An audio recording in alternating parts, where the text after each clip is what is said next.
an excellent victory, and you were remarking about the structure, the shape of the team. What tell us about what pleased you most about what went on today? I think for the first 15 minutes of the game, they came out the traps quicker than we did, and we knew that, with a good fan backing, a good result last week that they got against Alty, and we said that we needed to, if they did come out the traps, it was important that we retained our shape, and I think you've seen that, the 4-2-3-1, our distance between each other, limited to 2 or 3 corners, and then I said to the lads, once they've had the 10-15 minutes and the game opens up, at that point we then go and impose our style of play. I think we went bang, bang, bang, 1, 2, 3, and it was kind of a great first half performance, and that all came about our shape for the first 15 minutes. That's what I said to the lads. And what was the message at half time? Was it go on, let's get 6, or was it more cautious? No, we talk about managing the game. We say that before the game, during the game, and after the game. And when I say managing the game, it's keeping to your rigid formation and knowing, key relationships, knowing what the lad to the left and right of you is going to do, knowing what the lad in front of you and behind you is going to do, and if chances open up for there to be taken, then we'll go and take them. But if not, we'll retain our shape, we'll keep the ball moving, and we'll take the 3 points. I think, for credit to Hereford, they had a goal in the last 20 minutes, and they scored.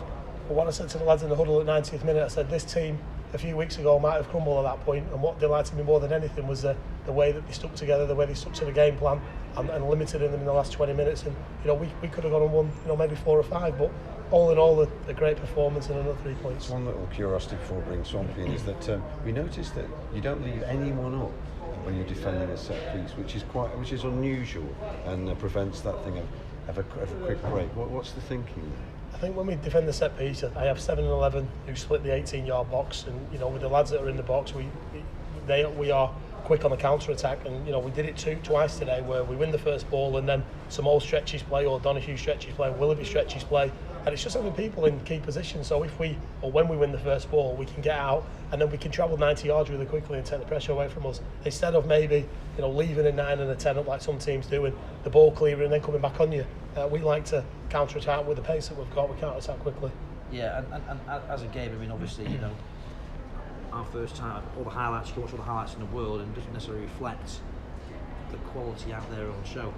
That 90 minutes of football, really, I think we would agree the first 15 minutes, Hereford were slightly the better 2 teams, had a little bit more impetus in the game. But when you score a goal, you kill the crowd. Once you kill the crowd, there was a lot of people on the backs of the Hereford players, but you just stuck to that rigid structure. But when you say people think of rigid structures as well, you're going to play poor football, but it's not. It's the pace, the quality. Players know exactly where they are. 2 players I want to pick out because I know the quality of Potts, and I've seen him on a few occasions under your managership at Bamber. But Walling, that pairing together, it was hard to give a man of the match today because Simos and a whole host of players were excellent, but Walling, time on the ball, quality, let the ball roll across him from the player coming in, because everyone knows where they are and what they're doing.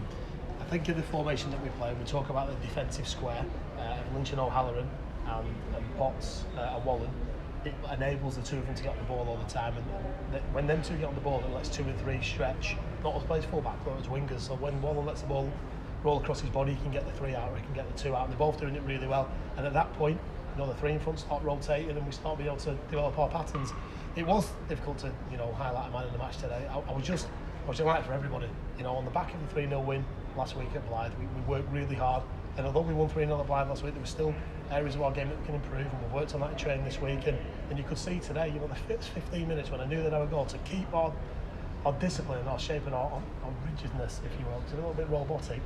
That delighted me more than anything, and then go the other way and score. The thing is, you say 2 or 3 weeks ago we could have maybe lost that game, or we could have just got a draw out it. We were in early in the season 3-1 up against Ashton at home. We got beat 4-3, and it is about professionalism, keeping your composure, working, and you saw that this afternoon.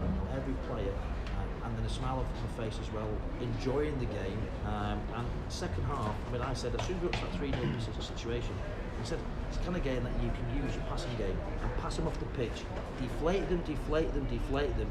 Doing doggies after football, after balls, is a horrendous thing to do. And the second half, you played at your pace, you played the way you wanted to. Yes, obviously they had a little bit of a go with the impetus of the goal, but apart from that, really, it was your game plan, and it was set out and it was executed in exactly the right manner that you were looking for, taking. Absolutely. You know, we talk about, I've said this and I'll say it every single week, we talk about a golden ticket. I want to say golden ticket is the dish out in the final third. If we build and we're disciplined in our key areas and then we build the play, once we get into there, then you go and do what you've got to do. You enjoy yourself, put a smile on your face, 1v1 situations. If it doesn't come off, it doesn't come off. You make sure you get yourself back behind the ball in your key distances. But in the final third, the quality of the likes of Samoes, Willoughbys, Donish Hughes, Piers, etc., let him do it. Let him do it. And, you know, that's the way people want to express themselves. And you only just have to see Samoes come off with 3 minutes to go, the rapturous applause that he got, because he's enjoyed his football, he's working out from the team, he's exciting fans, and, you know, all in all, it's job well done. And now we move on to next week. We'll move on